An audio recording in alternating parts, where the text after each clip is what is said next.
안녕하세요 여러분, 반갑습니다. 2025 학년도 고3 6월 모의평가 생명과학 1의 해설을 맡은 곽소연입니다.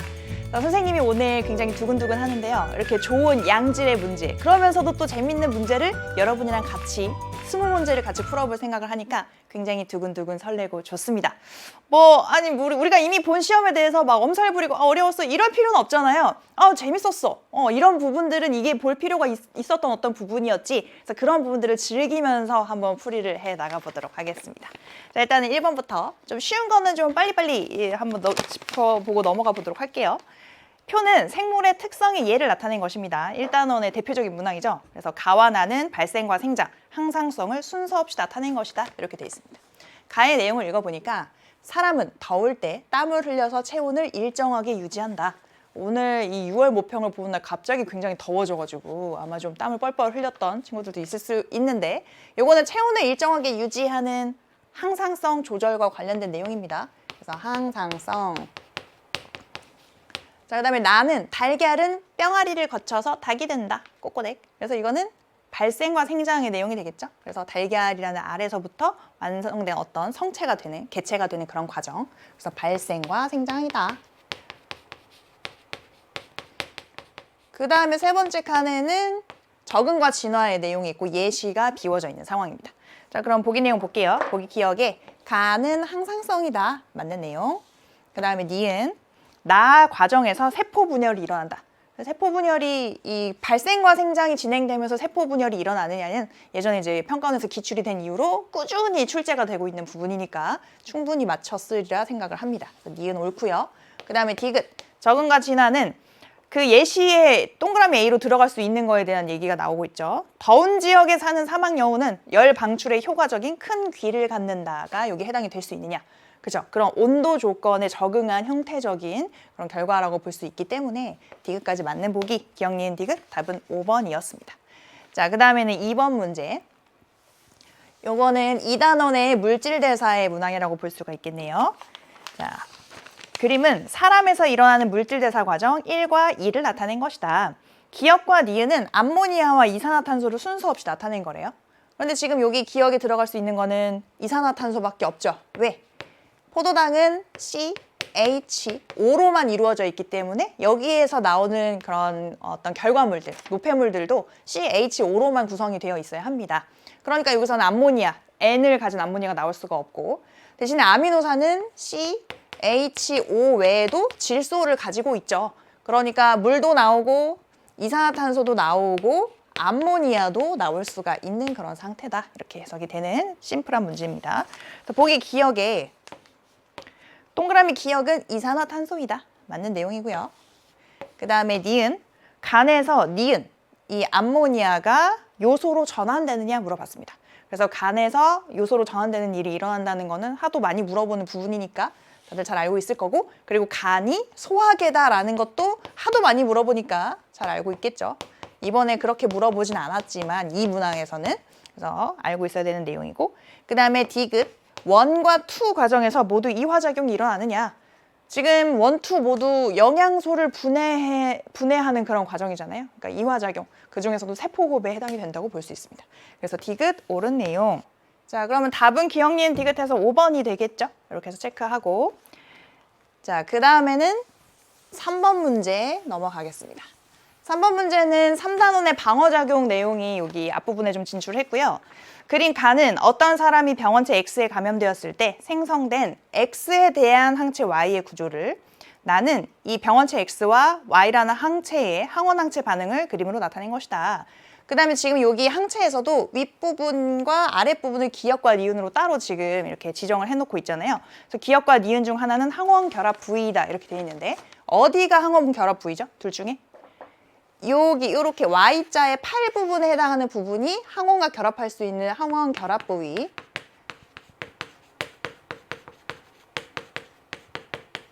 그래서 항체의 종류별로 이 부위의 구조가 다른 거고요. 이 니은 부위는 공통 구조에 해당하는 그런 부분입니다. 그래서 보기 기억에 Y는 형질세포로부터 생성된다. 이렇게 항체를 생산하는 세포를 우리가 형질세포라고 부르니까 맞는 내용이고, 그 다음에 니은, 동그라미 니은은 X에 특이적으로 결합하는 부분이다. 니은이 아니고 기역이죠. 그래서 니은은 잘못된 내용이고, 그 다음에 디귿. X에 대한 체액성 면역 반응에서 나가 일어난다. 체액성 면역이라는 것 자체가 항체를 만들어서 항원과 결합하면서 반응이 일어나는 거죠. 그래서 맞는 내용이 되겠습니다. 항원항체 반응을 그대로 보여주고 있기 때문에 그래서 기억 디귿 맞고 답은 3번이 되겠습니다. 자, 그 다음에는 4번 문항입니다. 자, 4번 문제에서 표는 사람의 내분비샘 기역과 니은에서 분비되고 있는 호르몬과 그 호르몬의 표적 기관을 나타낸 것이다. 이렇게 얘기하고 있고요. 기역과 니은은 각각 뇌하수체 전엽과 뇌하수체 후엽을 순서 없이 나타낸 것이다. 라고 얘기를 하고 있네요. 자, 그럼 일단은 갑상샘 자극 호르몬인 TSH는 어디서 나오나요? 뇌하수체 전엽이죠. 뇌하수체 전엽에서 분비되는 호르몬 TSH. 그래서 얘가 분비가 되면 얘는 갑상샘에 이렇게 이제 혈액을 타고 가다가 갑상샘을 만나죠. 그럼 갑상샘에서 이 TSH에 대한 수용체를 가지고 있고 그러면 아, 나보고 일하라는 얘기야? 알겠어. 일 좀 할게 하고 여기에서 티록신이라는 호르몬을 분비하게 되는 그런 과정을 공부를 했을 거고요. 그 다음에 항이뇨 호르몬 ADH는 뇌하수체 후엽에서 분비가 되죠.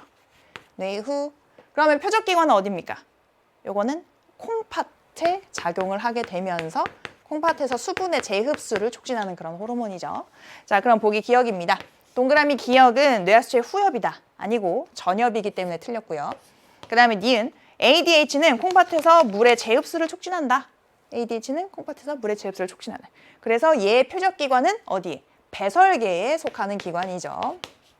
그런 것까지. 그래서 맞는 내용. 그 다음에 디귿 보기 TSH와 ADH는 모두 혈액을 통해서 표적기관으로 운반이 되느냐. 지금 얘네들도 다 호르몬들이잖아요. 호르몬들. 그래서 호르몬의 일반적인 특징은 별도의 분비관이 존재하는 게 아니고 혈액이나 조직액으로 그냥 내보내 놓으면 혈액을 타고 언젠가는 내 표적기관에 닿겠지. 이런 식으로 흘러간단 말이에요. 그래서 디귿 보기 맞는 내용이고 이 부분에는 꼭 얘네들 아니더라도 디귿 보기에는 이 호르몬의 종류를 바꿔도 호르몬이기만 하면 이제 일반적으로 성립하는 그런 내용이 되겠습니다. 그래서 니은 디귿 맞으니까 답은 4번이 되겠네요. 그 다음에 5번 문항. 자, 5번은 굉장히 큼직큼직 세포들이 그려져 있고요. 뭔가 좀 이제 테두리가 명확하게 생겼죠. 그래서 지금 이거는 그림은 핵상이 2N인 식물 P의 체세포. 그래서 식물이기 때문에 세포벽이 존재해서 이렇게 그려져 있습니다. 그래서 체세포 분열 과정에서 관찰되는 세포 1, 2, 3이래요. 그러니까 지금 이 분열은 감수 분열은 아니라는 거죠. 못 박아놨습니다. 그래서 이 세포 1, 2, 3인데 세포 1, 2, 3은 분열기의 전기, 중기, 후기의 세포를 순서 없이 나타낸 것이다. 자, 그럼 이 중에서 누가 전기? 일단 응축이 되긴 되는데 전반적으로 좀 이렇게 좀 불분명하게 퍼져 있는 이런 모양을 하고 있으면 전기라고 볼 수 있고 그 다음에 어떻게 되죠? 그 다음에 이렇게 중앙 배열을 하죠. 그래서 이게 중기입니다. 중앙에 배열하는 중기. 그 다음에 이렇게 중앙에 배열했다가 양쪽으로 나눠가기 시작하면 그것을 우리가 후기라고 부르죠. 요렇게. 그럼 지금 이게 체세포 분열이기 때문에 이 후기에는 뭐가 분리되고 있는 중? 염색 분체가 분리되고 있는 중. 염색 분체 분리.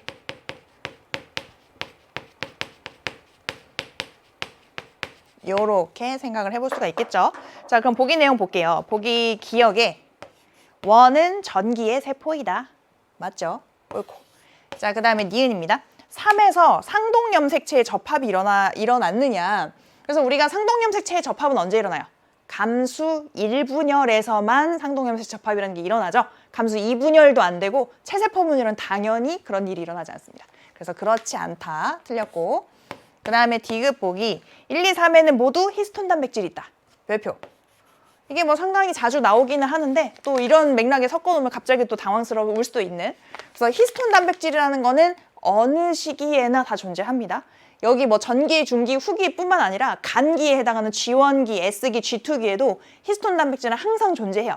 그래서 히스톤이 항상 존재하느냐 물어봐도 맞는 내용이고요.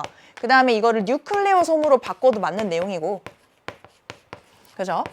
그래서 이런 둘 중에 하나로 많이 출제가 되거든요. 그래서 여기서는 히스톤으로 물어봤는데 당연히 맞는 내용이다. 모든 시기에 다 있기 때문에. 그래서 기억, 디귿 옳고 답은 3번이 되겠습니다. 자, 그 다음.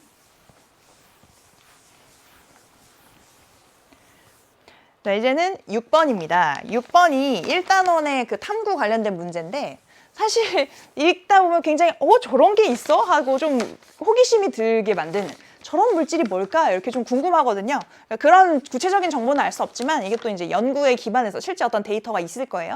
그래서 그거를 조금 단순화시켜 놓은 연구 결과입니다. 자, 다음은 어떤 과학자가 수행한 탐구이다. 가나다라 순서대로 한번 읽어볼게요. 가에서 암이 있는 생쥐에서 면역세포가 암세포를 인식하지 못해서 암세포를 제거하지 못하는 것을 관찰했대요. 그런 모습을 봤어. 그래서 면역세포가 암세포를 인식할 수 있게 도우면 암세포의 수가 줄어들 것이라고 생각을 했다고 합니다. 그래서 그러니까 이게 뭐 그런 거죠. 우리 집에 굉장히 이렇게 도둑이 들어오면 우리 집을 지키라고 사나운 어떤 맹견을 이렇게 데려다 놨어요. 그래서 잘 싸울 수 있게 뭐 손톱도 좀 이렇게 뾰족뾰족하게 이렇게 해놨는데 걔가 사람이 올 때 그게 도둑인지 우리 집 식구인지를 구분을 못해. 그러면 굉장히 곤란할 거 아니에요. 그래서 우리 몸에 면역세포가 있어. 그래서 암세포를 인식하기만 하면 걔를 공격할 준비가 돼 있는데 누가 암세포인지를 못 찾아서 공격을 못하고 있더라. 그래서 그런 걸 관찰했다는 겁니다. 그래서 그럴 것이라고 걔를 도와주면 암세포의 수가 줄어들 것이라고 생각을 했대요. 그러면 이 뒷부분의 내용은 가설 설정 단계라고 볼 수 있겠죠. 그럴 것 같아. 그럼 그게 맞는지 검증하는 과정이 필요하겠습니다. 그래서 나에서 동일한 암이 있는 생쥐 집단 1과 2를 준비하고 2라는 집단에만 면역세포가 암세포를 인식하도록 돕는 물질, 그런 물질이 실제로 있고요. 그거를 주사를 했다고 합니다. 그러니까 지금 집단은 2개죠. 근데 2 집단의 생쥐가 있는데 생쥐 찍찍. 자, 2 집단이 있는데 2에만 주사를 한 거예요. 뭐를? 저 기억이라는 물질을. 자, 그러면 우리가 어떤 탐구를 할 때, 연역적인 탐구를 할 때 2 집단으로 나눴다는 거는 대조 실험으로 하겠다는 얘기고 지금 이게 내가 궁금한 걸 주사를 해줬으니까 이게 실험군이겠죠? 2가. 그럼 1에 해당하는 아무것도 안 한 애가 대조군일 거고 그리고 대조군과 실험군에서 달리 처치해준 한 가지를 우리는 그거를 조작 변인이라고 하죠. 이거를 달리 해줬어. 주사를 하고 안 하고의 여부가 다르잖아요. 그거를 이제 비교하는 거잖아요, 결과를. 그래서 뭐를 측정했냐면 결과로는 암세포의 수를 측정했다. 그러면 내가 결과로 측정한 내용이 여기서는 종속 변인, 결과에 해당하는 종속 변인이 되는 상황입니다. 자, 그런 내용. 그래서 다해서 일정 시간이 지난 후 1과 2에서 암세포의 수를 측정을 했고요.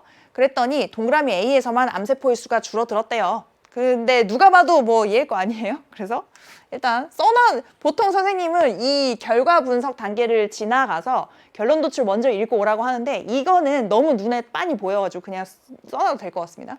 그래서 동그라미 A에서만 암세포의 수가 줄어들었다. A는 1과 2 중 하나이다.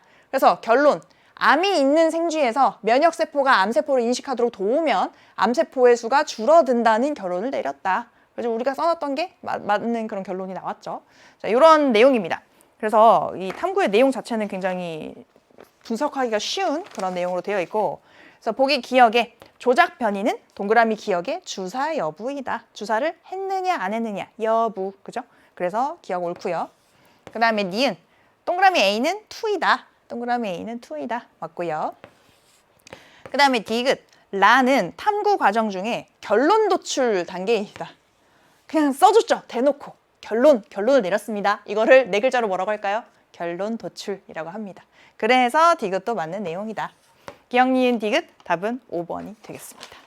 자, 이렇게 해서 첫 페이지가 벌써 끝났고 두 번째 페이지로 넘어가겠습니다. 자, 7번 문제는 3단원의 신경계 문제 되겠습니다. 보시면 그림은 중추신경계로부터 자율신경 A와 B가 방광에 연결된 경로를 표는 A와 B가 각각 방광에 작용할 때의 반응을 나타낸 것이다. 이렇게 얘기하고 있고요. 지금 우리가 방광이 좀 잘 출제되는 편이죠. 그 이유가 뭐냐면 보통 다른 뭐 동공이라든지 심장박동이라든지 뭐 이런 것들을 조절하는 거는 교감신경과 부교감신경의 출발 지점이 다르단 말이에요. 이 신경세포체가 위치하는 지점이 다른데 방광의 경우에는 출발점이 똑같다. 어디서? 척척. 둘 다 척수에서 출발한단 말입니다. 그래서 이런 지점이 방광만의 어떤 독특한 포인트이기 때문에 방광에 대해서 질문을 많이 하는 편이고, 그래서 방광은 둘 다 척척에서 뻗어나옵니다. 그럼 뭘 보고 찾아야 돼? 이 앞뒤의 길이를 보고 그림을 보고 찾을 수 있다. 앞이 짧고 뒤가 길면 우리는 교감신경인 것을 알 수 있고요. 그 다음에 앞이 길고 뒤가 짧으면 부교감신경이라고 알아차릴 수 있죠. 그럼 이 교감신경과 부교감신경에서 분비되는 신경 전달 물질의 종류도 단골 질문 중에 하나인데, 요렇게 선생님이 표시한 세 군데는, 흰색으로 표시한 요 세 군데는 모두 아세틸콜린이 분비되는 지점이고, 그러니까 유일하게 어디만, 이 네 군데 지점 중에서 교감신경의 신경절 이후뉴런 말단, 이 방광한테 신호를 직접적으로 주는 요 부분만 뭐가 나온다? 노르에피네프린이 나온다는 점에서, 방광은 그럼 노르에피네프린이 끼얹어지면 얘는 어떤 이제 반응을 하는 거고, 아세틸콜린이 끼얹어지면 그거에 반대되는 반응을 하게 되는 거고, 그렇게 조절이 됩니다. 자, 그럼 표의 내용은 A가 방광에 작용하면 방광이 확장, 이완된다. B가 작용하면 방광은 수축된다. 근데 지금 이거를 매치하는 것도 아니고요. A, B 그대로 알려주고 있죠. 그래서 지금 A가 교감신경이고, 교감신경이 작용했을 때는 방광이 확장되면서, 그죠? 이완되고, 그 다음에 부교감신경이 작용할 때는 방광이 수축되는 그런 상황으로 해석하면 되겠습니다. 그래서 보기 기억을 보자면, 기억 A의 신경절 이후 뉴런의 축삭돌기 말단에서 노르에피네프린이 분비된다. 이름을 그냥 아예 직접적으로 물어봤죠. 그래서 기억 맞고. 그 다음에 니은 B의 신경절 이전 뉴런의 신경세포체는 척수에 있다. 그죠? 척척이었으니까 척척. 그 다음에 디귿 A와 B는 모두 말초신경계에 속한다. 말초신경계는 뭐야? 중추에서 뻗어나와 있으면 다 말초예요. 중추 안에 쏙 들어가서 한 군데도 안 삐져나와 있으면 이제 중추신경을 이루는 그런 중추신경계에 속하는 거고, 그 다음에 거기에서부터 이제 삐져나왔다. 그럼 말초신경계거든요. 그래서 둘 다 그런 상황이죠. 그래서 디귿 맞습니다. 기억 니은 디귿, 답은 5번이고, 그리고 말초신경도 이렇게 또 나눠지잖아요. 그래서 구심성, 감각신경과 원심성, 운동신경으로 나눠지는데, 이 원심성 신경 중에서도, 그러니까 지금 이거는 중추의 정보를 말단부로 내보내는 방향의 신경들을 원심성 뉴런이라고 하죠. 근데 그것도 근육을 조절하면, 골격근을 조절한다. 그러면 체성신경이고, 그 다음에 뭐 내장근이라든지 심장근이라든지 이런 것들을 조절한다. 그러면 자율신경인데, 이 자율신경 밑에 교감신경과 부교감신경이 있는 겁니다. 그래서 지금 문두에 보시면 그림은 중추신경계로부터 자율신경 A와 B가 방광에 연결된 경로다, 이렇게 문두를 얘기를 하고 있고, 얘네들이 자율신경이니 이건 문두에서 줬으니까, 그럼 얘네들이 원심성 신경이니 이것도 맞고, 얘네들이 말초신경이니 물어봐도 그것도 맞는 내용이죠. 그럼 말초신경 말고는 뭐가 있어요? 중추신경이 있습니다. 얘네를 다 합쳐서 우리는 신경계라고 부르는 거지. 그래서 이런 구조가 지금쯤은 팍팍 이제 튀어나오는 상황이 돼야 되겠죠. 5번을 답으로 하고 넘어갈게요.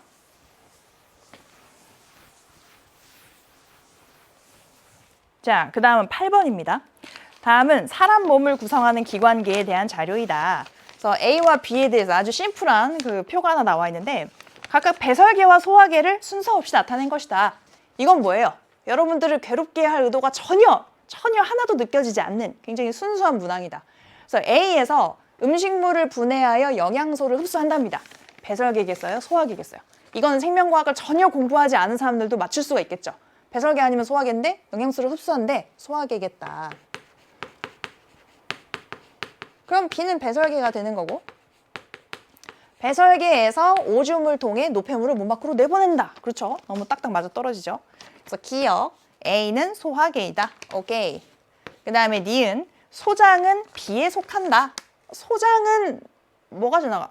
음식물이 지나가는 통로잖아요. 그렇죠? 그럼 소화계의 대표적인 어떤 기관이라고 볼 수 있습니다. 영양소가 또 흡수되기도 하고, 그죠? 그래서 A에 속하기 때문에 틀렸고, 그 다음에 디귿 A에서 흡수된 영양소의 일부는 순환계를 통해서 조직세포로 운반된다.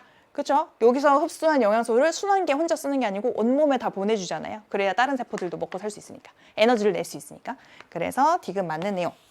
기억 디귿 답은 3번이 되겠습니다. 넘어가서 자, 9번입니다. 그림은 핵상이 2N인, 이제 드디어 4단원 문항이 나왔는데 4단 문항 한번 볼게요. 핵상이 2N인 동물 A, B, C가 있대요. 그럼 지금 A, B, C 세 동물이 등장할 예정이고 뭐 이런 형태의 문항들은 많이 풀어봤죠. 그래서 세포 가나다라에 각각이 들어있는 모든 상염색체와 동그라미 기역을 나타낸 것이다. 근데 이런 문제 풀 때 주의해야 돼요. 기역을 생략한 건지 기역을 그려놨다는 건지. 그래서 둘 중에 하나거든요. 생략된 문항의 유형도 굉장히 많습니다. 근데 이 문항에서는 그려놨죠, 그걸. 그래서 지금 여기 그려져 있는 어떤 그 염색체들은 상염색체와 기역이라는 종류의 염색체가 그려져 있는 것이다. 그리고 A, B, C는 각각 두 가지 종으로 나눠질 예정이라고 합니다. 그럼 둘은 같은 종이고 하나만 다른 종이 되겠고요. 그 다음에 이 동그라미 기역이라는 이 염색체는 X 염색체거나 Y 염색체거나 둘 중에 하나라고 합니다. 자, 그리고 가나다라 중에서 두 개는 A 거고 그럼 나머지 한 개씩이 B, C가 되겠죠? 이렇게 될 거고 A와 C의 성은 같대요. 그럼 굳이 셋이 나왔는데 A와 C는 성이 같아요 라고 얘기를 해줬으면 B는 혼자 다르다는 의미로 그냥 받아들이셔도 괜찮습니다. 이런 거는. 그다음에 A, B, C의 성 염색체는 암컷 XX, 수컷 XY 우리가 일반적으로 알고 있는 그런 조성이 되겠다라는 내용. 자, 그러면 세포 분석을 한번 해보도록 할게요. 자, 일단 눈에 보이는 대로 써주시면 돼요. 간은 하나씩 다 지금 종류가 다르잖아요. 그럼 N이겠죠, N. N이면서 지금 현재 눈에 보이는 건 3개의 염색체가 그려져 있다. 그 다음에 넘어가요. 자, 그 다음에 얘를 보니까 두 개씩 닮았어요. 그럼 2N이잖아. 2N이고 전체 4개의 염색체가 그려져 있습니다. 그런데 가와 나를 비교해보면 얘 똑같이 생기고 얘도 똑같이 생겼어요. 같은 종이라는 거죠. 같은 종의 세포, 같은 종에 해당하는 세포인데 지금 보면 여기에는 그려져 있지 않은 얘가 하나 덩그러니 여기 그려져 있습니다. 이거 뭘까? 얘가 바로 기역이죠. 얘네들은 다 상염색체들이고 여기에는 기역이 없는 세포인데 여기에만 기역이라는 염색체가 있기 때문에 그려져 있는 거예요. 그럼 지금 X 또는 Y가 기역인데 만약에 이게 X면 Y 염색체는 그리면서 생략되어 있는 거고 만약에 이게 Y면 X 염색체들이 그리면서 생략되어 있는 거죠. 그럼 지금 같은 종의 세포라면 염색체의 수는 N일 때나 2N일 때는 같아야 될 거예요. 그러니까 얘는 N이고 얘는 2N이라서 지금 당연히 다르긴 한데 그럼 만약에 얘가 N이 3개잖아요. 그럼 얘는 2N일 때는 일단 최소 6개는 가지고 있어야 되겠지. 근데 얘는 왜 4개밖에 없어? 생략이 되어버렸기 때문에. 그럼 2개나 생략이 되려면 그건 X 염색체 2개여야 되겠죠. 만약에 Y 염색체를 2개 가지고 있는 그런 개체는 없을 테니까. 그럼 지금 이거는 여기에 2개의 염색체가 생략이 돼 있고 원래 이 종은 N일 때는 3개, 2N일 때는 6개의 염색체를 갖는 그런 종이다. 그럼 지금 이거는 암컷의 세포란 얘기고요. 얘는 X 염색체가 지금 생략되어 있는 판에 기역이 그려져 있어. 그럼 기역은 뭐여야 돼? 기역이 Y여야 되죠. 이 그림에 X는 없어요. 상염색체나 Y 염색체만 그려질 수 있는 거야. 그럼 얘가 Y 염색체인 거죠. 그럼 Y 염색체를 가졌다는 건 얘는 원래 성별이 수컷인 개체의 세포란 얘기죠. 그럼 지금 얘네는 같은 종인데 서로 다른 성별의 개체 이렇게 볼 수 있습니다. 자, 그 다음에 다의 그림을 보겠습니다. 다는 얘네 둘이 닮고 얘네 둘이 닮았어. 2N이야. 2N이고 지금 눈에 보이는 염색체는 몇 개예요? 5개죠. 누가 생뚱맞아? 얘가 너무 생뚱맞게. 혼자 그려져 있다. 지금 여기서 그려져 있고 혼자 그려져 있는 건 Y 염색체예요. 나머지는 상염색체고. 그럼 지금 얘가 Y면 뭐가 생략되어 있는 거예요? X 염색체가 하나 생략되어 있는 거지. 지금 이거는 그러면 달리 써보자면 4개의 상염색체랑 X, Y가 원래 있는데 X 염색체는 지금 생략돼서 그림에는 표현되지 않았다. 이렇게 보면 되겠죠. 그럼 얘는 원래 성별이 X, Y인 수컷의 개체라고 볼 수 있겠고 염색체의 생김새를 보니까 얘네랑은 구성 자체가 달라요. 그럼 얘는 다른 종이라는 거죠. 그럼 지금 이미 새 개체가 나온 거예요. 얘네 둘은 같은 종인데 서로 다른 성별의 서로 다른 개체. 얘는 아예 종이 다른 그런 이제 서로 다른 개체. 그럼 지금 3개체가 나왔는데 둘은 XY고 하나만 XX야. 그럼 둘이 얘네 둘이겠죠? 그렇죠? 같은 성별이라고 했던. 그러면 B가 XX에 혼자 암컷인 얘가 B로 확정. 그럼 B 건 끝났어. 그럼 이제 남은 과제는 누가 A고 누가 C냐 그거를 알면 되는 건데 남은 그림 하나를 봤더니 일단 얘는 2N이죠? 2개씩 닮았어요. 2N이면서 전체 염색체가 5개 그려져 있는데 얘가 생뚱맞죠? 그렇죠? 그러면 얘네들은 상염색체고 얘는 Y 염색체고 지금 X 염색체가 하나 생략이 되어 있다. 4개의 상염색체에다가 XY 조성인데 지금 이 그림에서는 X염색체는 생략되어 있는 수컷의 세포가 되겠습니다. 자, 그럼 지금 이건 누구랑 닮았어요? 얘랑 닮았다기보다는 얘네들이랑 닮았잖아요. 그러면 A의 세포가 2개여야 되니까 요거가 A 거 하나, 둘. 그 다음에 혼자 다른 종인 얘가 C 이렇게 해석이 될 수가 있겠다. XY, XY 이런 문항입니다. 그래서 지금 사실 다 풀어놓고 이거를 헷갈려서 틀렸을 수도 있어요. 이게 상당히 좀 뭐 알면서도 틀릴 수 있는 부분이거든요. 그래서 이렇게 뭐가 하나 생략돼 있거나 뭐가 하나만 그려져 있는 그런 종류의 그림은 잘 보고 풀어야 될 필요가 있습니다. 그래서 기억에 동그라미 기억은 X염색체냐? 아니죠. Y입니다. 조심해야 되고. 틀렸죠? 틀린 내용이고. 그 다음에 니은 가는 A의 세포이다. 가는 A의 세포 맞는 내용. 그 다음에 디귿 체세포 분열 중기 세포 한 개당. 자, 일단 체세포 분열 중기면 이건 2N이라는 얘기예요. 2N. 체세포 분열 중기는 2N입니다. 근데 여기서 중기는 보통 이제 염색 분체가 복제되어 있는 곱하기 염색 분체 수를 물어보면 곱하기 2를 해야 되는 지점인데 지금 여기 보시면 염색 분체 수를 물어보진 않고 그냥 간단히 염색체 수를 물어보고 있어요. 그래서 복제가 됐느냐 안 됐느냐는 크게 중요하지 않고 2N인 상태이다. 요게 중요한 내용이죠. 그래서 B와 C에서 뭘 비교하고 있냐면 상염색체 수분의 X염색체 수를 물어보고 있습니다. 볼게요. B 같은 경우에는 지금 상염색체가 2N인 상태에서 4개잖아요. X염색체는 2개, 4분의 2, 약분하면 2분의 1이 되겠고 그 다음에 C는 2N인 상태에서 지금 요거 보면 되겠죠. 2N 상태에서 상염색체 역시나 4개 근데 X염색체는 1개만 있는 XY의 성별을 갖고 있기 때문에 그렇죠. 그러면 여기에서 B가 C보다 작으냐? B가 C보다 더 크죠? 2분의 1이 4분의 1보다 큰 거니까 그래서 니은만 잘못됐고 답은 2번이 되겠습니다. 이렇게 해서 4단원의 첫 번째 문항 한번 풀어봤어요. 두 번째 문항이죠. 우리 앞에 체세포 분열이 하나 나왔으니까 그냥 너무 간단해서 4단원에도 안 껴줄 뻔. 자, 그 다음에는 10번 문제 같이 풀어볼게요. 표는 사람의 질병 ABC의 병원체에서 특징의 유무를 나타낸 것이다. 지금 ABC 후보가 누구냐면요. 결핵, 독감, 말라리아 이렇게입니다. 자, 그럼 한번 볼게요. 이 중에서 유전물질을 갖는 거는 셋 다죠. 셋 다. 그러니까 지금 이 병원체들의 얘네들은 질병의 이름이고 얘네를 일으키는 병원체의 종류를 한번 보자면 얘는 세균이고 결핵은 세균, 독감은 바이러스, 말라리아는 원생생물입니다. 그래서 이렇게 돼 있는데 얘네들 다 일단 유전물질을 갖고요. 단백질도 다 가지고 있죠. 그죠? 그래서 다 동그라미. 그 다음에 이 중에서 스스로 물질 대사를 할 수 있는 건 세균과 원생생물에만 해당되는 특징이에요. 바이러스는 스스로 물질 대사를 못합니다. 그러니까 지금 셋 중에 하나만 X가 돼 있어야 되고 그게 바로 C죠. 그럼 이게 독감이다. 독감의 병원체인 바이러스에 대해서 묻고 있는 그런 내용이고요. 그럼 나머지 두 개는 동그라미. 자, 그 다음에 원생생물에 속한다. 이거는 얘밖에 없잖아요. 그러면 B가 말라리아. 그럼 A는 자동으로 결핵으로 확정이 되겠습니다. 자, 그럼 보기 내용 볼게요. 보기 기억에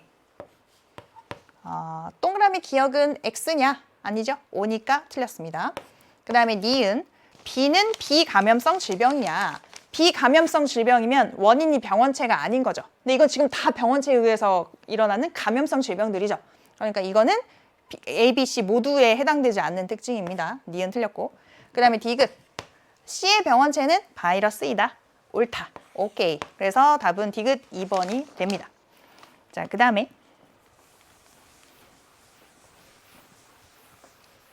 11번은 그 혈당량 조절에 관련된 굉장히 단순한 문항이 나왔는데 뭐 기본형의 문항이죠. 그래서 그림은 정상인이 탄수화물을 섭취한 후에 시간에 따른 혈중 호르몬, 동그라미 기억과 동그라미 니은의 농도를 나타낸 것이다.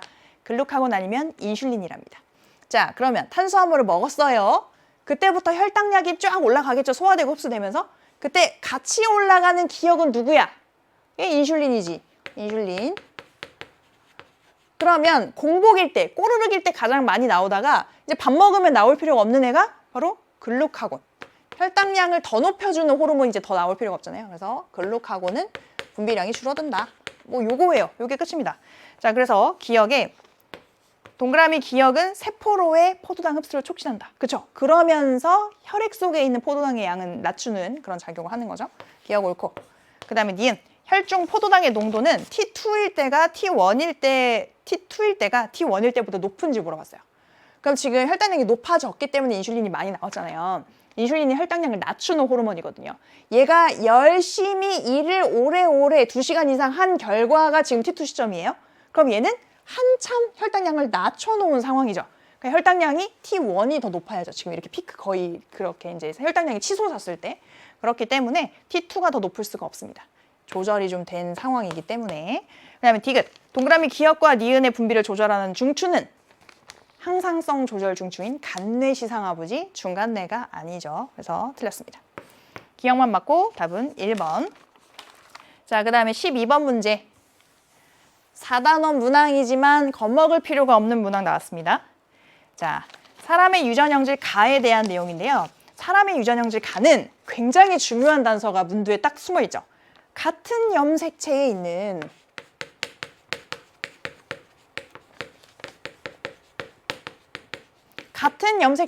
세 쌍의 대립 유전자 라지 A 스몰 A, 라지 B 스몰 B, 라지 D 스몰 D에 의해서 결정이 된다. 무슨 얘기야? 죄다 같은 염색체에 연관되어 있다는 얘기죠.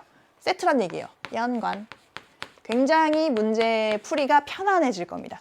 자, 그리고 표는 어떤 가족 구성원의 세포 1, 2, 3, 4가 이 각각의 DNA를 얼만큼 갖고 있는지 그 상대량을 나타낸 것이다. 그리고 이 원 세포는 G원기 세포래요. G원기 세포에 대해서 우리가 알고 있는 정보는 EN이죠. EN. EN이면서 복제는 안 돼 있는 그런 상태. 복제 이전의 세포가 되겠습니다. 자, 그 다음에 2, 3, 4는 감수 1분열 중기세포, 감수 2분열 중기세포, 그 다음에 생식세포라고 되어 있는데 지금 이 나머지 3개 중에 중기세포가 2개란 말이에요. 중기세포는 무조건 곱하기 2 되어 있는 상태죠. 중기세포면 무조건 복제된 상태입니다. 그러니까 복제된 상태의 세포는 이렇게 홀수를 가질 수가 없잖아요. 그럼 3개 중에 2개가 중기의 세포라면 얘는 중기가 아니겠죠. 그렇죠? 그러면 중기 아닌 세포는 지금 생식세포가 있다 이렇게 하나 얘기하고 있으니까 일단 얘가 N짜리면서 복제 안 된 생식세포다 라는 거를 일단 전제를 해놓고 보면 됩니다. 자, 그래서 얘를 이제 분석하면 되는데 일단 G원기 세포인 아버지의 세포가 너무나 많은 얘기를 해주고 있어. 자, EN입니다. 근데 라지 A, 스몰 A의 합이 1이야. 하나밖에 없어. 상염색체로는 말이 안 되죠. 상염색체면 뭐 라지 A든 라지 A, 스몰 A든 스몰 A든 2개 한 쌍일 텐데 한 개가 끝이야. 그러면 이 염색체는 어디다? 성염색체다. 지금 아빠의 요 세포까지만 봤을 때는 성염색체, X인지 Y인지 몰라요. 근데 그 다음 줄에 엄마를 보니까 엄마도 이걸 갖고 있어. Y염색체는 아니죠. X염색체 있다는 얘기지. 그러면 X염색체에 죄다 몽땅 다 연관되어 있는 그런 상황이다. 그럼 아버지는 이렇게 X염색체에 라지 A랑 라지 B랑 스몰 D가 있어요. 나머지 하나 Y염색체예요. 더 이상 가질 수가 없습니다. 끝. 자, 그럼 어머니도 X염색체가 있을 텐데 어머니는 2개 갖겠죠. 그러면 엄마는 지금 복제되어 있는 중기 상태잖아요. 그래서 곱하기 2 돼 있는데 라지 A도 있고 스몰 A도 있어. 라지 A와 스몰 A를 동시에 갖는 세포는 EN일 수밖에 없거든요. 그러면 이게 EN짜리의 복제된 중기, 감수 1분열 중기죠. 그래서 이거를 감수 1분열 중기의 세포가 어머니의 세포 2가 되겠습니다. 자, 그럼 엄마는 지금 여기에 라지 A, 스몰 A가 있는 상태. B도 2개 한 쌍 있어야 되는데 스몰 B는 하나도 없대요. 그럼 뭘로만 있어야 돼? 라지 B로만 몽땅 갖는다는 얘기예요. 그런데 지금 이게 원래는 2개였는데 복제된 상태잖아. 그럼 몇 개여야 돼? 4개여야 되지. 곱하기 2 해서. 원래 체세포, G원기에는 하나하나 가지고 있었는데 지금 이게 복제된 상태의 세포니까 곱하기 2 해주는 거고 그 다음에 얘는 스몰 D가 하나 있대. 그러면 여기도 있어야 돼요. 일단 총합은 다 사여야 돼. 그럼 얘도 있다는 얘기지. 그런데 여기서 바로 쓸 수 없는 거는 라지 D가 여기 붙어 있는지 스몰 D가 여기 붙어 있는지 아직 모르니까 라지 D, 스몰 D가 있다 정도까지만 써놓고 자, 그 다음에 여기에서 아들과 딸이 태어났습니다. 아들과 딸. 근데 아들의 생식세포에 지금 이게 있잖아요. 값이 있어. 그러면 생식세포면 X염 색체랑 Y염 색체 둘 중에 하나만 갖고 있을 텐데 이 유전자 값이 하나라도 있다는 얘기는 X염 색체를 받은 세포란 얘기죠. 그럼 그 X염 색체의 조합을 보니까 스몰 a가 있고 그 다음에 라지 b가 있고요. 그 다음에 라지 d는 없어. 그럼 뭐가 있어야 돼? 스몰 d로 있어줘야지. 스몰 d가 있어야 돼. 그러면 나머지는 생식세포니까 더 이상 있을 수가 없는 이런 조합입니다. 그래서 지금 이 아들의 세포 3에는 X염 색체만 하나 들어있는 건데 원래 지금 이제 체세포의 상태로 다시 복구시켜서 보자면 얘는 아들이니까 Y염 색체도 원래 있었겠죠. 그럼 이 Y염 색체는 아빠로부터 받았을 거고 엄마로부터 스몰 a, 라지 b, 스몰 d를 받았다는 얘기예요. 그럼 엄마가 나머지 라지 d는 여기 붙어 있었다는 얘기죠. 이렇게 됐습니다. 자, 그 다음에 딸의 세포 4인데 이 딸의 세포는 이제 남은 게 감수 이분열 중기밖에 없어요. 이 중기. 그럼 이거는 N짜리라서 얘도 X염 색체 하나만 갖고 있어야 돼. 하나만. 대신에 복제되어 있는 상태로. 자, 그러면 지금 스몰 a가 없다. 무슨 얘기야? 라지 a는 있어야지. 복제된 상태로. 라지 b가 이미 있어? 그럼 스몰 b를 같이 가질 수는 없어. 왜? N이니까. 자, 그러면 스몰 d가 하나도 없어? 그럼 라지 d라도 있어줘야지. 복제된 상태로. 이렇게 되는 거예요. 그럼 이거를 그대로 써봤더니 자, 라지 a가 있고 그 다음에 라지 b가 있고 그 다음에 라지 d가 있어요. 자, 그러면 지금 이 딸이 갖고 있는 X염 색체 중에 하나잖아요. 근데 얘가 딸이니까 원래 체세포에는 X염 색체가 2개 있었겠지. 근데 이거 하나는 누구한테 무조건 받아야 돼? 아빠로부터 X염 색체를 하나 무조건 받아야 딸이 태어날 수 있죠. 그럼 아빠로부터 받은 X염 색체에는 라지 A와 라지 B와 스몰 D가 무조건 와야 돼요. 그럼 이 세포 4에 들어있는 요 X염 색체 누가 준 거야? 엄마가 준 거죠. 요렇게. 그래서 딸까지 모든 유전자형이 나오는 그런 상황이 됐습니다. 그래서 보기 기억에 동그라미 A와 동그라미 B의 합은 4 더하기 2, 6이 되니까 4이다 라고 얘기한 기억은 틀렸고 6이다.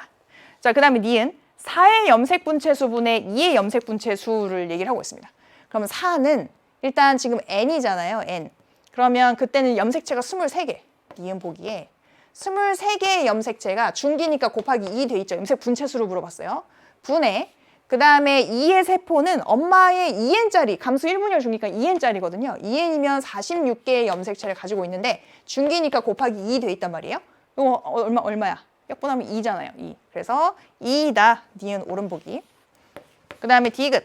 동그라미 기억인 딸의 유전자형은 라지 A, 라지 A, 라지 B, 라지 B, 라지 D, 스몰 D다. 그죠? 스몰 D, 라지 D다. 이게 맞으니까 틀렸어요. 그러면 안 돼요. 우리가 유전자형을 쓸 때는 대문자를 먼저 앞에다 써주는 게 규칙이에요. 그래서 디귿 맞는 내용입니다. 니은 디귿 답은 5번이 되는 문제. 자, 넘어가겠습니다.